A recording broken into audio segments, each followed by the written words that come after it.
ఓం శ్రీ గురుభ్యో నమః.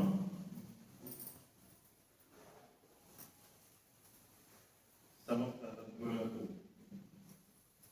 ప్రణామపూర్వక ప్రణామం.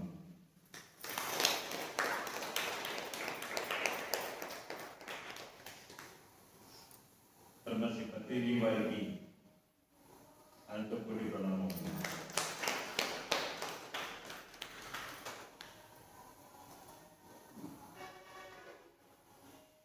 పత్రిజీ ధ్యాన మహాయాగం 4 జయ గో జయ గో.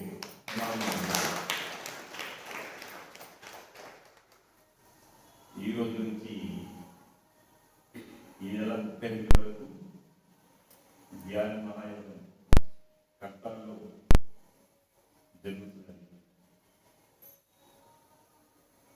ఎన్నో వేల మంది అక్కడ కలుస్తూ ఉంటున్నారు. సో అద్భుతంగా ఉంది.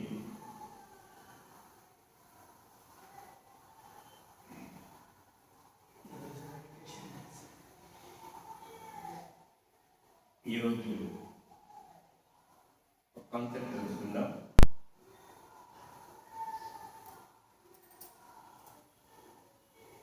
ఏంటి కొత్త విషయాలు తెలుసుకుందాం. మనకి విన్నట్టుగా ఉన్నప్పటికీ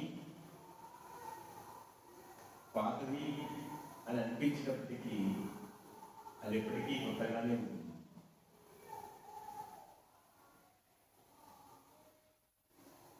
ఏంటి అంటే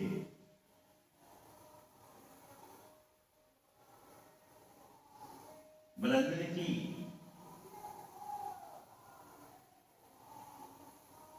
అనుభవంలోకి వచ్చిన అనుభవమైనా అది అనుభవం తెలియకపోవడం. అంటే ఆ క్రియ జరిగింది ఎలా జరిగింది అన్నది మనకు తెలియకుండా పోవడం.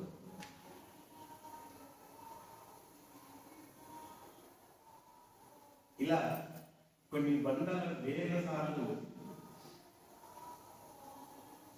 ప్రతి ఒక్క జీవికి జరిగి ఉంటుంది. వేల లక్షలు జరిగి ఉంటుంది.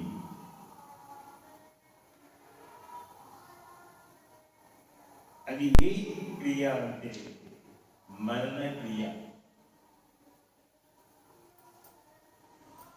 మనమంతా కూడా ఇప్పటికి ఎన్నో సార్లు చనిపోయాము. కానీ ఎలా చనిపోయామో తెలియదు.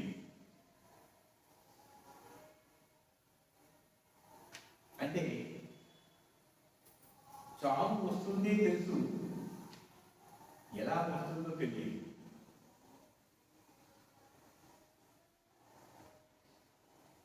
కబీర్ ఏం చెప్తాడు అంటే ప్రతి ఒక్కరికి చావు వస్తుందో తెలుసు, కానీ తాము ఎలా మరణించాలో తెలియడం లేదు చెప్తాడు.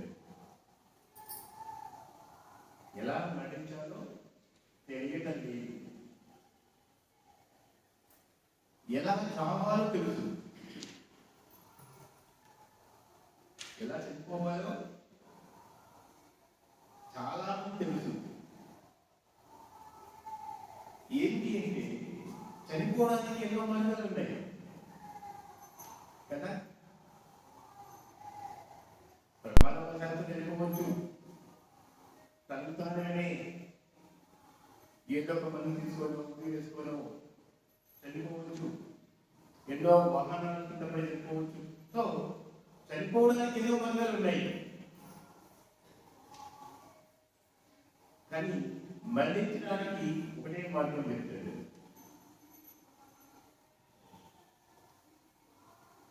ఇది చాలా మందికి ఇంత అనిపిస్తుంది. చనిపోవడానికి చాలా మార్గాలు ఉన్నాయి, మరి మరణించడానికి ఒకటే మార్గం ఉంది చెప్తాడు. మనకు ఆ ఒక్క మార్గం తెలియకపోవడం వల్ల మరణానుభవం తెలియదు. మరణానుభవం పొందిన వాడికి మరి జన్మ ఉండదు. మరణానుభవం పొందిన వాడికి మరి జన్మ ఉండదు. యోగి మరణానుభవం పొందుతాడు.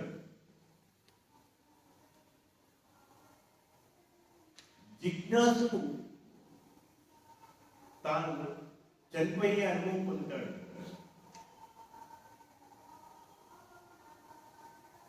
జిజ్ఞాసు కావచ్చు, లేదా అత్యంత భక్తి కానీ మంత్రజపము ఇలాంటి ఎన్నో క్రియలు చేస్తున్న వాళ్ళకు చివరిలో వారికి చావు అనుభవం వస్తుంది. యోగికి మరణానుభవం వస్తుంది. మిగిలిన వాళ్ళకు ఎటువంటి స్పృహ ఉండకుండా పడ్డది. స్పృహ ఏమి ఉండదు. తనకు చనిపోతున్నారన్న విషయం కూడా మనకి తెలిసేది. కనుక ఎలా చనిపోతున్నారో తెలియలేదు. అయితే యోగి మనం ఎలా మరణిస్తాడో చెప్తాడు. కలిగిన పరమాత్మ మనకి భగవద్గీతలో అంత్యకాలేశ మానవ అని స్మరించుకుంటూ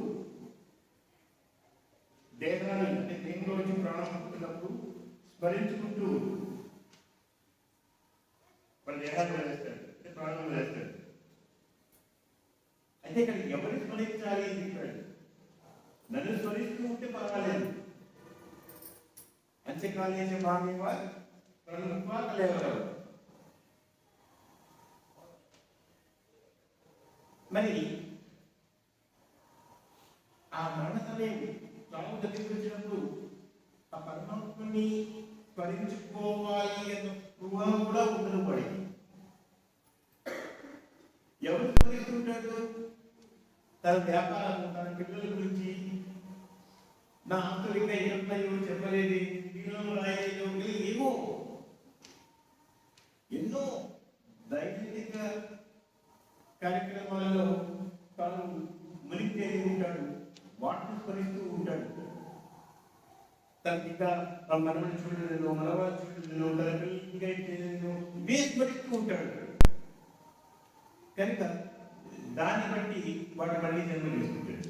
ఏమి స్మరిస్తూ ఉంటాడో జనబడుతూ ఆ జింకను స్మరిస్తూ దేహాన్ని వదిలేయడం వల్ల మళ్ళీ జన్మలో జింకగా ఉంటాడు. కాకపోతే ఆ జనబడుతుగా ఉన్న సమయంలో అంటే జింక తన రైతులకి రాకముందు ఎంతో జ్ఞానవంతుడు, ఎంతో సాధనాపరుడు. ఆ సాధనా ఫలితం కారణంగా తాను మరిజన్మలో జింకగా జన్మ తీసుకున్నప్పటికీ కూడా పూర్వజన్మ జ్ఞానం ఉంటుందన్నమాట. తను జింకగా జన్మ తీసుకున్న తర్వాత అప్పుడు విచారిస్తాడు, ఎంత పొరపాటు చేశారు, నేను ఎవరిని స్మరించుకోవాలి, ఎవరిని స్మరించకూడదు. ఒకవేళ విరిటవలసి వస్తే పరమాత్మని స్మరించుకోకుండా నేను ఒక జీవిని స్మరించుకుంటూ ఉన్నాను కాబట్టి నాకు ఈ జన్మ వచ్చింది అని చెప్తాడు. నా యొక్క జన్మే అందరికీ పెద్ద ఉదాహరణ. మరి ఈ మరణ క్రియ అనేది యోగి చిట్ట చివరి క్రియ. సాధారణంగా చెప్తుంటారు, కాని కాని వాడు మోక్షగాని వాడు. అది తప్పు. అలా అయితే ప్రతి జీవి కామక్రియలో మీరు తెలియ ఉంటుంది, మరి అందరికీ మోక్షం వస్తుందా? అది కాదు. ధ్యాని కానివాడు మోక్షగాని కాదు. ధ్యాని కానివాడు మోక్షగాని కాదు. ధ్యానం చేసేవాడికి మాత్రమే మోక్షాంత కలుగుతుంది. ఉంటుంది. యోగి కానివాడు మోక్షగామి కాడు. మరి మరణ క్రియ అన్నది చిట్ట చివరి క్రియ.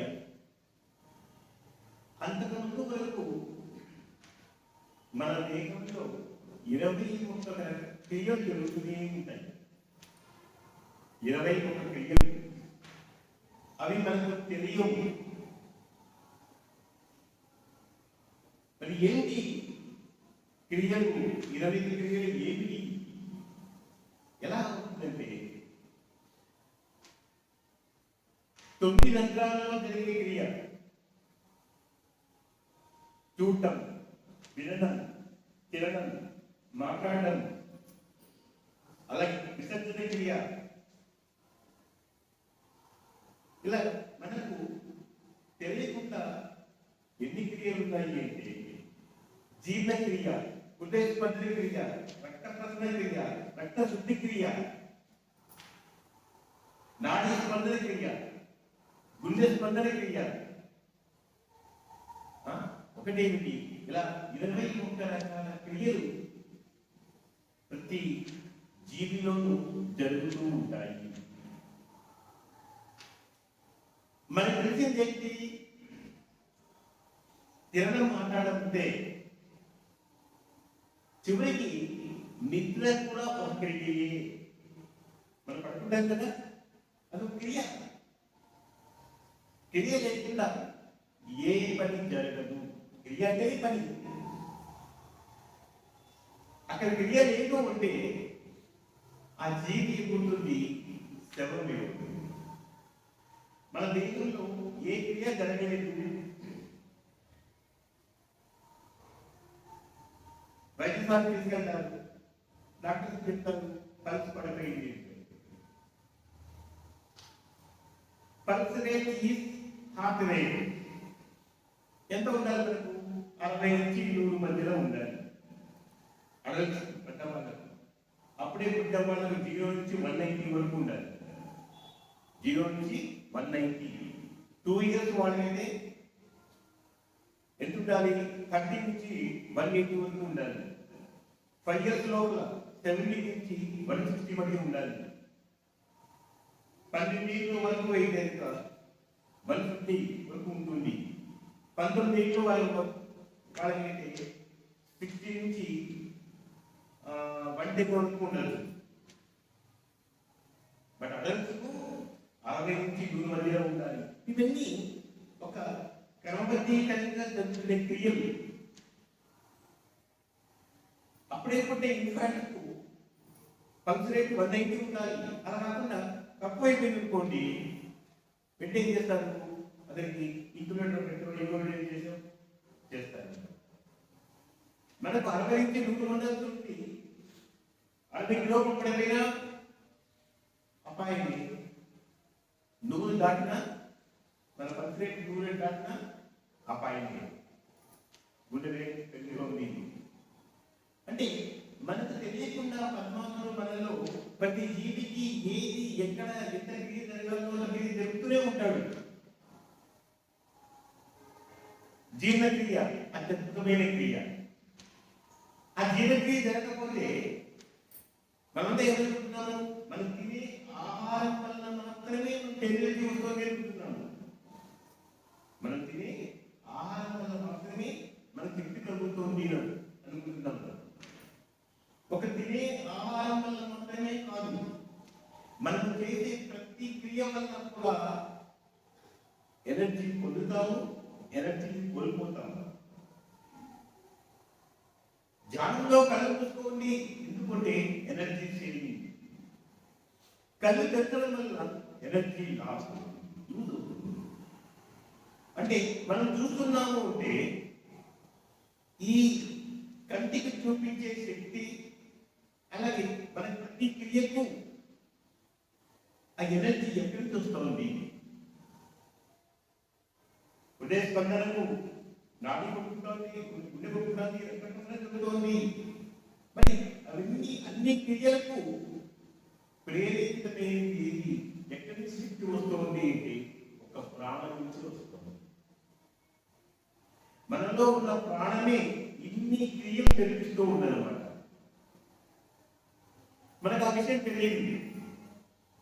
మనకి ఏమీ తెలియకపోయినా ఆయా క్రియలు వాటికి జరిగిపోతూ ఉంటాయి. ఎప్పుడు ప్రాణం అసమతౌల్యం అవుతుందో, సరైన రీతిలో మనం ప్రాణ ప్రవాహం జరగలేదు, అప్పుడు ఏమవుతుందండి, మన ఇంటర్నల్ గా జరిగే క్రియల్లో మార్పు వస్తుంది.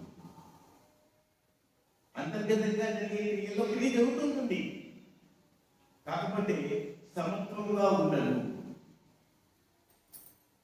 ఇప్పుడు యుక్తాహార విహారస్తే కర్మత్వం చెప్పాడు.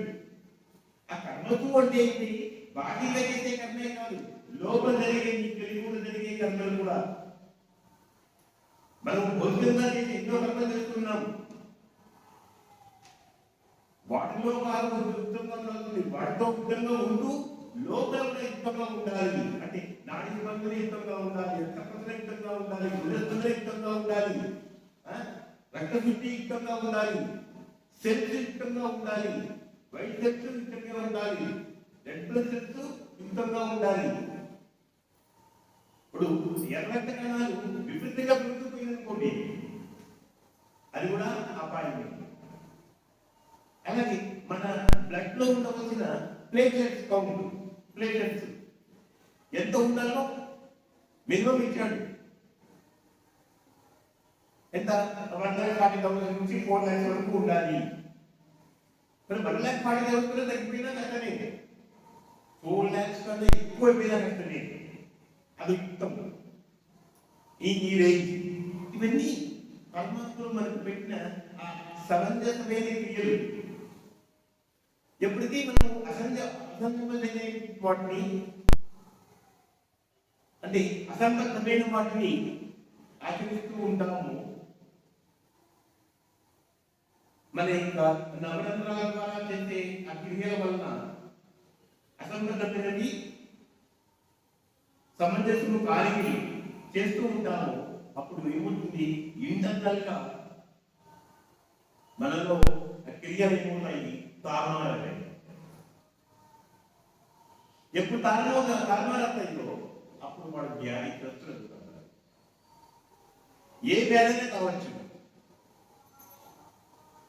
కారణం ఏమంటే నీకు చేయవలసిన క్రియ, భౌతిక క్రియ సరిగా చేయటం లేదు, సరిగా శ్వాసించడం లేదు, చూడవలసిన చూడటం లేదు, మాట్లాడవలసింది మాట్లాడడం లేదు, తినవలసింది తినడం లేదు, వినవలసింది వినడం లేదు,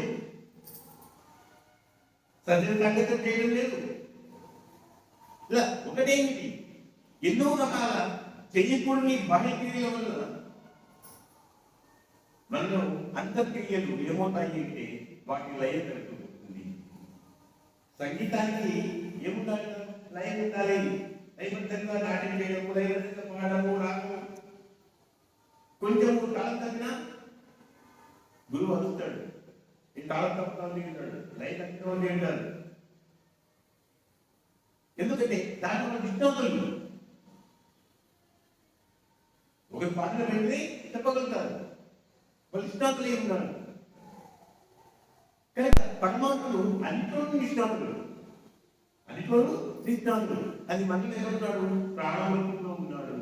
మన ప్రాణం ఏం చేస్తుంది? హెచ్చరిస్తూనే ఉంటుంది. గుర్తుపెట్టుకోండి, ప్రాణము మన మనసుకు సంకేతం పంపిస్తుంది. నువ్వు ఇలా చేయొద్దు, ఇలా తినద్దు, ఇలా మాట్లాడద్దు, ఇలా ప్రవర్తించవద్దు అని అన్ని పంపిస్తుంటుంది. కానీ మన మనసు వాటిని యాక్సెప్ట్ చేయదు, స్వీకరిస్తే వాడి యొక్క ఆ జీవితం ధన్యమైపోతుంది. ప్రారంభించే సంకేతాలు మనసు స్వీకరిస్తే అతని జీవితము ధన్యమవుతుంది. స్వీకరించకుండా పెడితే అయిపోతుంది, అతని జీవితము దుర్గతి అవుతుంది, అధోగతి పాలవుతుంది. మహాభారతంలో దుర్యోధనునికి కూడా ప్రాణం ఉంది, ఎన్నో సార్లు సంకేతం ఇచ్చేటుంది. ప్రతి దుర్మార్గునికి కూడా ఇస్తూ ఉంటుంది ప్రాణం. ఇలా పొద్దుని నాకు మనం ఒప్పుకోలేదు. మనసు ఒప్పుకోదు. ఆ పని చేయకూడదని చెప్పినా కూడా అక్కడికే వెళ్తుంది. ఎప్పుడు ఆ పని చేస్తాడో మన ఇంటర్నల్గా ఉన్నటువంటి ఆ క్రియలన్నీ ఏమవుతాయి అంటే అసంబద్ధమైపోతాయి. సమంజసంగా లేకుండా, యుక్తంగా లేకుండా ఏమవుతుంది, అయుక్త క్రియలు జరుగుతూ ఉంటాయి. కృష్ణ పరమాత్మ భగవద్గీతలో ఈ శ్లోకం చెప్పాడంటే కేవలం బాహ్య క్రియ మాత్రమే కాదు, యుక్తాహార విహారస్య యుక్త చేష్టస్య కర్మసు యుక్త స్వప్నావబోధస్య, అంటే స్వప్నము కూడా ఒక క్రియే, నిద్ర ఒక క్రియే.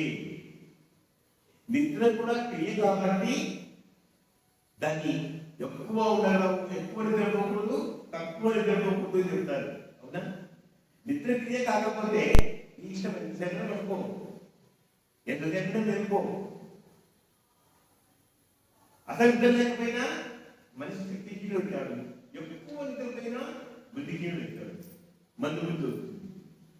కనుక ఎంతసేపు పడుకోవాలో అంతసేపే పడుకోవాలి, ఎప్పుడు పడుకోవాలో అప్పుడే పడుకోవాలి.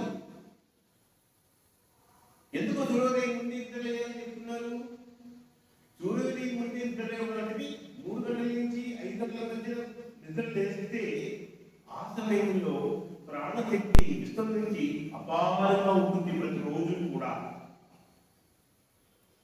ప్రతిరోజు కూడా 3 to 5 మధ్యలో విశ్వం నుంచి మనకు తెలియని అపారమైన ప్రాణశక్తి ఈ భూమికి అలాగా కుంభవృష్టిగా చూస్తూ ఉంటుంది. కానీ మనం ఏం చేస్తున్నాము?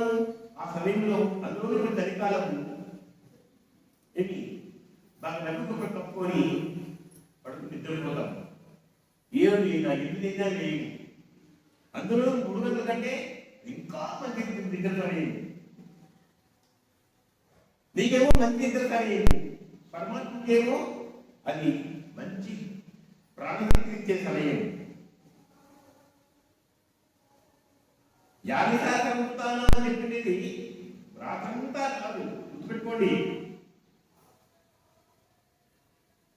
50% ఉంటానా యశాన్ డాక్టర్ చెప్పాడు కదా, ఏంటి రాత్రంతా మేల్కోవడం కాదు, అలాగే రాత్రంతా మేల్కోవడే కాదు, ఆ ప్రాణశక్తి ఎప్పుడు వస్తూ ఉంటుందో అప్పుడు యోగి మేలుకుంటాడు. ఒకవేళ ధ్యానం చేయాలనుకుంటే కంటిన్యూ చేయి, రాత్రి 9 నుంచి తెల్లారి చేయి.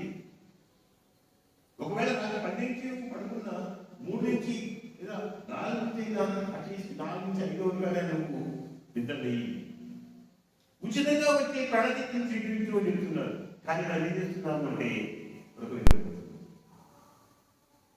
తద్వారా ఏమవుతుందంటే మనలో జరిగే ఆ క్రియలు, ఇంటర్నల్ క్రియలు సక్రమంగా జరగవు. ముఖ్యంగా రక్త ప్రసరణ మీరు ఉత్తర గీతలు మొత్తం చదివితే తెలుస్తుంది. బీపీ ఉన్న వాళ్ళు 3 to 5 మధ్యలో లేచి ధ్యానం చేస్తే వాళ్ళ రక్త ప్రసరణ క్రమంలో జరుగుతుంది. అలాగే షుగర్ వ్యాధిగ్రస్తులు ఆ సమయంలో కనీసం అరగంట సేపన లేచి ధ్యానం చేస్తే, ఇప్పుడంటే షుగర్ అంటున్నాము, ఒకప్పుడు చక్కెర వ్యాధి వాళ్ళు వాళ్ళకు ఆ అసమతౌల్యంగా ఉన్నటువంటి ఆ చక్కెర స్థాయి సమంజసం అయిపోతుంది.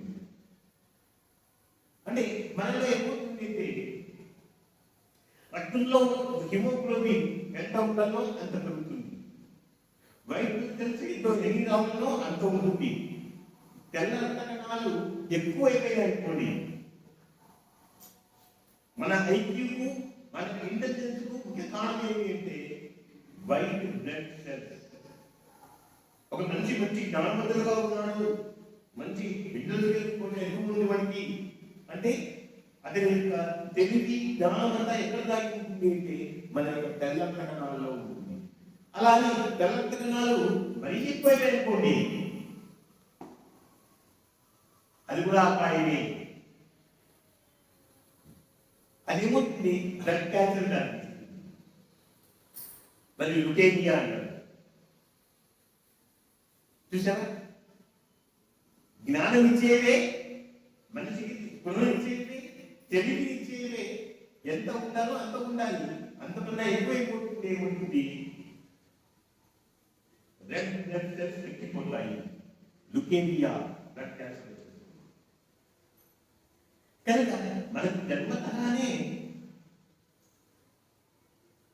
ప్రాణాన్ని కరెక్ట్ స్థానంలో పెట్టేసి మన జన్మించేసాడు.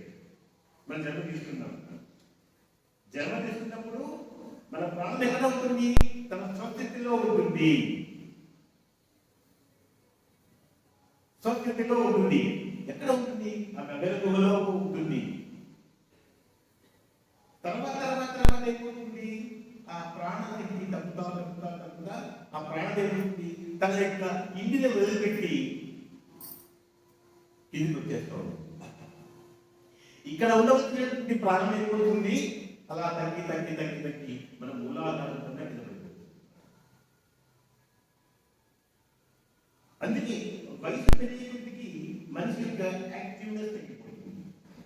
యుక్త వయసులో ఉన్నటువంటి ఆ యాక్టివ్ వృద్ధాప్యంలో ఉంటుందా? బాల్యంలో ఉన్నప్పుడు ఇచ్చే యాక్టివ్ వేరే, యుక్త వయసులో ఉన్న యాక్టివ్ వేరే. అది వృద్ధాప్యంలో వచ్చేప్పుడు ఏమవుతుంది, అది తప్పుతా వస్తాయి. మరి మహాయోగులు ఎంత వయసు ఉంటున్నారో అంతే యాక్టివ్ అవుతున్నారు. ఎలా అవుతున్నారు అంటే వారు ఆ విశ్వంలో ఉన్న ప్రాణశక్తిని తప్పకుండా తీసుకుంటారు. నువ్వు ఏమీ చేయకపోయినా పర్వాలేదు, 3 నుంచి 5 వరకు కాల్లో కూర్చొని చాలు, నేను ఇవ్వాలి చూపిస్తానని చెప్పాడు. కృష్ణ యోగశాస్త్రం ఎక్కడుంది, నువ్వు ధ్యానం చేయకపోయినా పర్వాలేదు, కళ్ళు కూర్చో, కాళ్ళు కూర్చో, లేదా ఒక సబ్గ్రంథం చదువు, అంతేగాని సెల్ ఫోన్ చూస్తూ కూర్చుంటే కాదు. సెల్ ఫోన్ మనం లేస్తాను ఏం చేస్తున్నాం, ఇప్పుడు లేస్తాను సెల్ ఫోన్ చూస్తున్నాం, పడుకునేప్పుడు సెల్ ఫోన్ చూస్తూ పడుకుంటున్నాడు, లేచిపోయినా సెల్ ఫోన్ పక్కనే ఉంటుంది, దాన్ని చూస్తున్నాడు. దీనివల్ల ఏమవుతుందంటే మన క్రియల్లో లైట్ తప్పుతుంది. నువ్వు ఏమీ చేయకపోయినా పర్వాలేదు, నువ్వు సరిగ్గా చదువు, లేదా కామ్గా కూర్చో. అప్పుడు ఏమవుతుంది, ఆ ప్రాణశక్తి కొంతలో కొంతన్నా మనం రిసీవ్ చేసుకునే అవకాశం ఉంటుంది. ఎప్పుడు రిసీవ్ చేసుకుంటామో మనలో జరిగే క్రియలన్నీ కూడా, ఈ అన్ని క్రియలకు ప్రధానమైన కర్త ప్రాణులైతే దాని నెక్స్ట్ ఎవరు ఉంటే వైశ్వానరాలు, అంటే జఠరాగ్ని, జీర్ణక్రియ. ఈ జీర్ణక్రియ సక్రమంగా ఉంటే దాదాపు 99.9% జబ్బులు ఈ మనిషి లేకుండా ఉంటాయి. జీర్ణక్రియ సక్రమంగా ఉంటే మనం ఏం చేస్తున్నాము, జీర్ణక్రియను సక్రమంగా పెట్టుకుంటున్నాము, తింటున్నాము, చేయడం అవుతుంది, కానీ తను చేయవలసిన స్థితిలో చేయడం లేదు. మనిషి మలమూత్రాలు స్పష్టంగా కరెక్ట్గా పోవడం లేదు. మూత్ర విసర్జనేమో చేయగలుగుతారే కానీ మల విసర్జన మాత్రము కొంతమందికి 2 రోజులకోసారి, 3 రోజులకోసారి, రోజుకోసారి పోవడమే కదా ఉంటుంది. అవునా అని ఇట్స్ కామన్ అనుకుంటున్నాం. ఏదో మన పేరు ప్రాంతం తింటాడు అందుకు రాలేదు. It is not a common, it is uncommon పెట్టుకోండి. మనిషికి మల విసర్జన సరిగ్గా రాకపోతే అతనిలో ఖచ్చితంగా రోగ నిరోధక శక్తి తగ్గిపోయింది, రోగాలు మొదలవుతున్నాయి అని ఇంటి ఇస్తుంది. మనం ఏం చేస్తాము, సో మల విసర్జన సరిగ్గా రావాలని చెప్పేసి గుళికలు వేసుకుంటారు. ఇది మోషన్ టాబ్లెట్ మరొక ఇంకోటో వేసుకుంటారు. అదేమవుతుంది, భౌతికంగా వస్తుంది కానీ తాత్కాలికమే కానీ శాస్త్రం కాదు, క్రియ కాదు. తనకు తానుగా ఎప్పుడు తిరగలో జరిగిపోవాలి. అలా జరిగిపోవడం వల్ల ఎప్పుడైతే అగ్గిపోతుందో మనకు ఆ ప్రాణక్రియ సక్రమంగా జరుగుతుంది.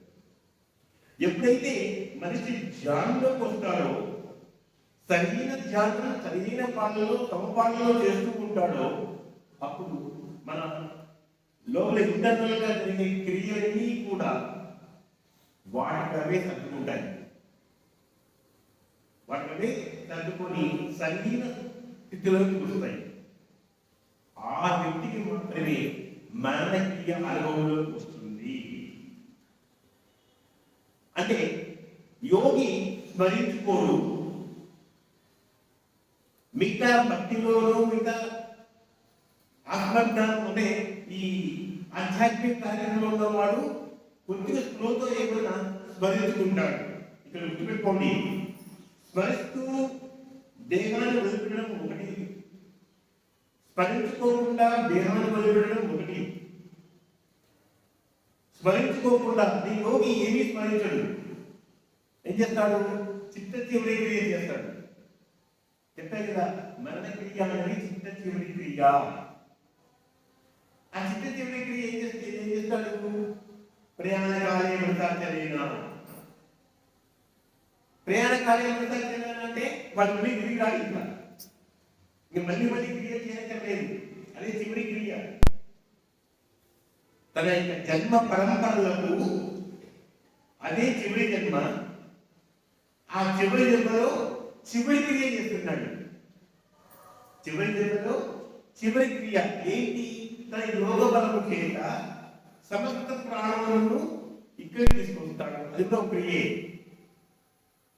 49 ప్రాణములను ఇక్కడ తీసుకొస్తాడు. చూడండి, ప్రయాణకాలే మృతాచరేన మత్యాయుక్త యోగబలేన జీవ ప్రాణావేగే సంజేతి. కేవలం పంచ ప్రాణములను చెప్పలేదు. పంచ ప్రాణములతో పాటు పంచ ఉప ప్రాణములు, అది కాకుండా మిగిలిన 39 మొత్తం 49 ప్రాణములు ఉన్నాయి. ఆ 49 ప్రాణములను ఇక్కడ తీసుకొస్తాడు. మనకు 5 తెలుసు, ఇంకా కొంతమందికి ఇంకో 5 తెలుసు ఉప ప్రాణములని. అది కాకుండా ఇంకా 39 ఉన్నాయి. మొత్తం 49 ప్రాణములు మనకు. 49 రకాల అంటే తెలిసి 20 క్రియలు. అంటే మనకు ప్రధానంగా 20 క్రియలు, ఇంకా మిగిలిన క్రియలు. ఇవన్నీ ఏమవుతుందంటే చిత్త చివరి క్రియ ఏంటి? ఆ యోగి చిత్త చివరి క్రియ చేస్తాడు, ఇంకా వేరే ఏం చేయండి. ఇంకా ఎప్పుడేమవుతుందంటే, ఎందుకు చిత్త చివరి క్రియ అని చెప్తున్నాను అంటే, వాడి జీర్ణక్రియ, హృదయస్పందన క్రియ, నాడీ క్రియ, అలాగే అన్ని రకాల క్రియలు ఏమవుతాయి అంటే అన్ని దారులు అక్కడ చేరుకుంటాయి.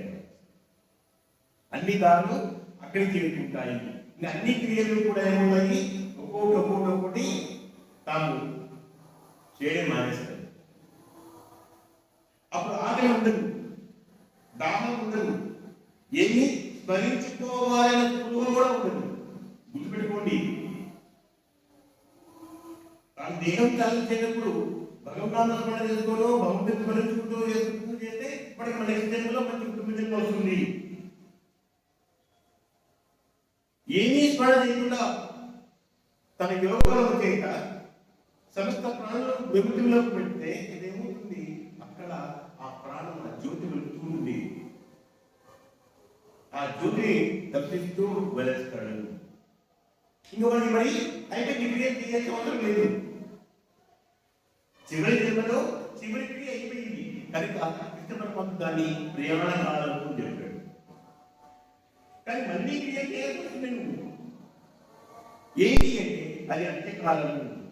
ఆ అంత్యకాలంలో సరే నువ్వు ఆ పరమాత్మని స్మరించుకుంటూ వస్తే మరి జన్మలో సరే నువ్వు ధ్యానం చేయడానికో యోగం చేయడానికో నీకు బుద్ధి కలుగుతుంది. ఆ బుద్ధి కలిగి కూడా ఒక క్రియే. మనకి జ్ఞానశక్తి ఒక క్రియే. ఏమి క్రియ జరుపుకోకుండా, ఏ క్రియ జరుపుకోకుండా మనిషి మనుగడ అసాధ్యం. గుర్తుపెట్టుకోండి, ఏ క్రియ జరుపుకోకుండా మనిషి మనుగడ అసాధ్యం. అందుకే పరమాత్మ చెప్పాడు, కర్మ చేయకుండా ఉండడం అవ్వదు. ఖచ్చితంగా కర్మ చేయాల్సిందే. అంటే ప్రతి ఒక్కరు క్రియ చేయాల్సిందే. కొన్ని తెలిసి చేస్తాడు చేయాలి, నువ్వేమి తెలియకుంటే నీకు జరిగిపోతూ ఉంటాయి. అయితే నీకు తెలియని క్రియలు నీలో 28 ఉన్నాయి కదా, ఆ 8 క్రియలు సక్రమంగా జరగాలి అంటే నువ్వు తెలిసి ఒక క్రియ చేయాలి, అది శ్వాస క్రియ చేయాలి. నీకు తెలియని క్రియలు 28 సక్రమంగా జరగాలి అంటే నువ్వు తెలిసి ప్రాణక్రియ జరగాలి, ప్రాణక్రియను సక్రమంగా చేయగలగాలి. అందుకే యోగం ఏమవుతుంది, అతి విద్యగా తీసుకోవడం కానీ అతి స్వల్పంగా తీసుకోవడం కానీ శ్వాస జరగకూడదు. సమంజసంగా ఉండాలి, యుక్తంగా ఉండాలి.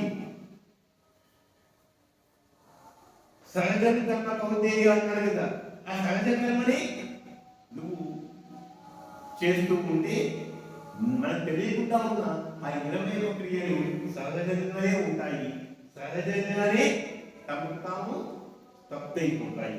ఎప్పుడు చివరి సమయంలో కనుక ఆ స్పృహ రావాలి, అది తెలియాలి అంటే ప్రతిరోజు మనము కాసేపన్నా ధ్యానం చేయాలి.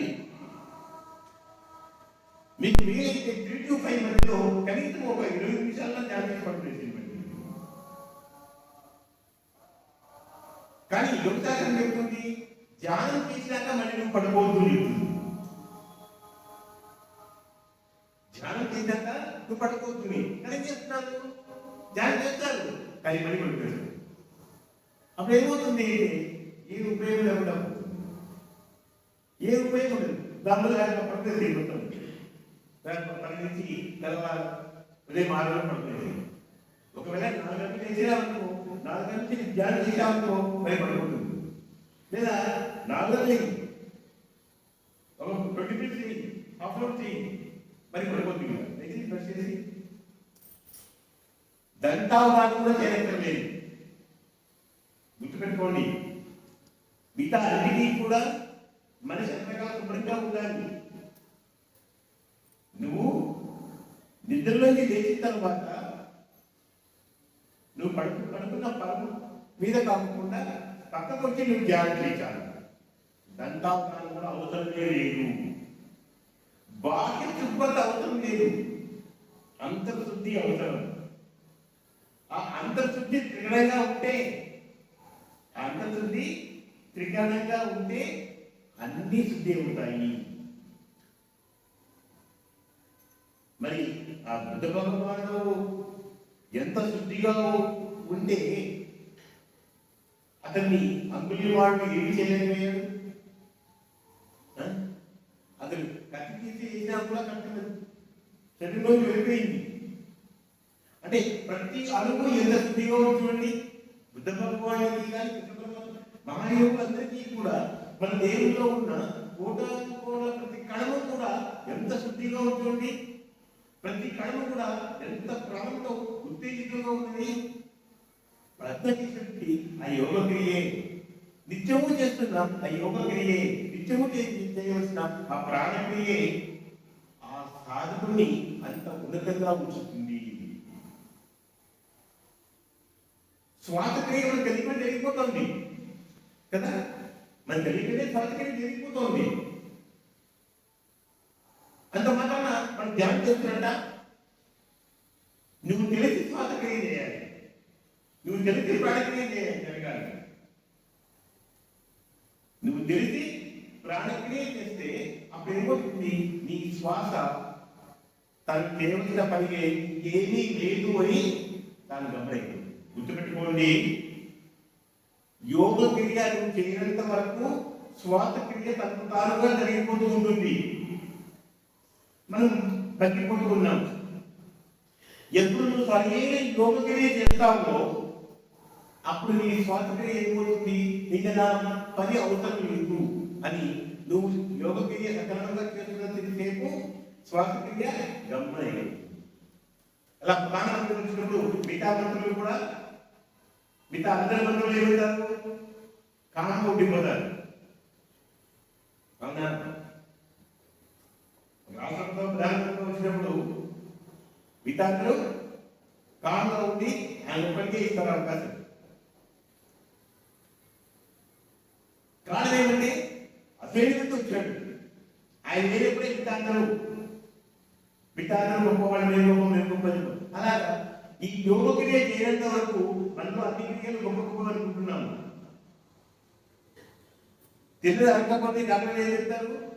సార్ నాకు చాలా అధికంగా ఉంది, నీకు అడగడం లేదు అని వాడికి జీతం కావాలని ఏదో ఇస్తాడు. అదే యోగ క్రియ సక్రమంగా చేశామనుకోండి, ఏ అవసరమో అవసరం లేదు, అన్ని క్రియలు అన్ని చెప్పుకుంటాయి సక్రమంగా.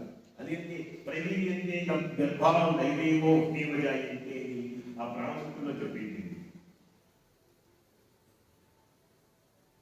ప్రాణశక్తుల్లో చెప్పిన అదనం లేదు. ప్రాణశక్తుల్లో ఆ గర్భంలో ఉన్న క్రియ సక్రమంగా జరిగిపోతే ఇక్కడి నుంచి క్రియలు సక్రమంగా జరుగుతూ ఇక్కడి నుంచి క్రియ భావం సక్రమంగా జరుగుతాయి. ఇది మనకు తెలియదు కనుక చిట్ట చివరి క్రియ ఆ మరణ క్రియ ప్రతి వ్యక్తికి గుర్తుపెట్టుకొని చేయాలి అంటే ప్రతిరోజు కాసేపన్నా కొంచెం చేయి చెప్పాడు కృష్ణ పరమాత్మ.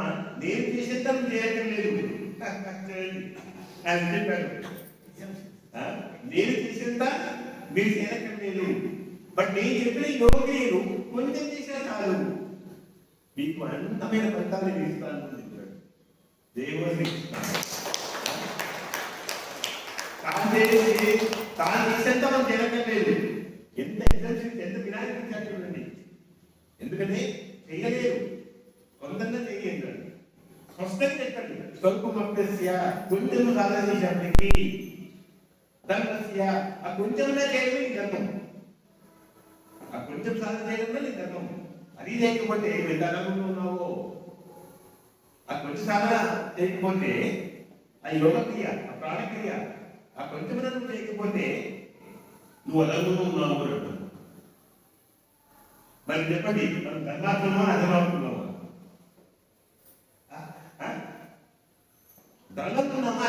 ధర్మము అధర్మం అంటే కేవలం ప్రాపంచంలో మంచిగా ఉండడం కాదు, అది కూడా ముఖ్యమే. భౌతికంగా మంచిగా ఉన్నాము, ఇచ్చిన వాటిని పెట్టుకోవడం, రుణాలన్నీ తీసుకుంటూ పోవడం, ఏ లోన్ పెట్టుకోకుండా అన్ని తీసుకుంటూ పోవడం, అది ధర్మమే. కానీ అసలే ధర్మము నువ్వు చేయవలసింది ఆ ప్రాణక్రియ చేసే ధర్మం. ధర్మస్య రాయితే మొత్తం అయ్యారు. ఆ కొంచెం యోగక్రియ ప్రాణక్రియ చేయడమే నీ ధర్మం. అది చేయకపోతే నువ్వు అధర్మంలో ఉన్నట్టే. అప్పుడు మాత్రమే నీకు ఏముంటుంది అంటే రాయితే మొత్తం భయాలు, అనేక భయాల నుంచి నేను దూరం చేస్తుంది. నువ్వు ఏ భయం లేకుండా నీ సమస్త ప్రాణులను గురుమధ్యంలో తీసుకొచ్చి అంతిష్ట ప్రమాణంలో ఉన్న నన్ను దర్శిస్తూ నీవు ప్రాణాలు వేస్తావు, మంచి చెప్పుకుంటావు. కనుక చిత్త చివరి క్రియ మరణానుభవం అందరికీ కావాలి. ఆ మరణానుభవం కావడానికి ఈ ప్రాణక్రియ. చావలో అందరికీ అయిపోతుంది, చావలో అందరికీ అయిపోతుంది. మనం ఎన్నో చూసుకుంటాం. చచ్చిపోయిన చెప్తారా నేను చచ్చిపోయానని? వాడు చెప్పలేడు. చావు కారణాలు సాధారణ దీంట్లో పోస్ట్ మార్టంలో చెప్పగలుగుతారు.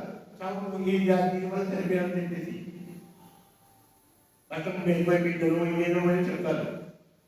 కానీ అసలైన చావు ప్రాణాలు పరమాత్మకు మాత్రమే తెలుసు. ఆ ప్రాణానికి మాత్రమే తెలుసు, ఇంకెవరికి తెలియదు. ఈ దేహం ఎలా కలిగిందో భౌతిక వైద్యులు చెప్పగలుగుతారు, కానీ వాస్తవంగా ఎలా దేహాన్ని వదిలేస్తున్నాడో ఒక ప్రాణం మాత్రమే తెలుసుకున్నారు. యోగి ఈ జన్మలకు బాగా సాధన చేస్తున్నాం అనుకోండి, మరు జన్మలో నువ్వు మంచి యోగ కుటుంబంలో పుడతావు. అప్పుడు ఈ జన్మ యొక్క స్పృహ నీకు అప్పుడు కూడా ఉంటుంది. అది లాభేమాశయులకు మనకు లాభేమాశయాల వారికి అవతల ప్రపంచ వారు స్టూడెంట్స్ చేసింది. కనుక మాస్టర్ మనకు తెలియకుండా జరిగే ఆ 21 క్రియలు సక్రమంగా జరగాలి అంటే తెలిసి ప్రాణక్రియను మనం సక్రమంగా కొద్దిసేపైనా చేద్దాం. ధన్యవాదాలు.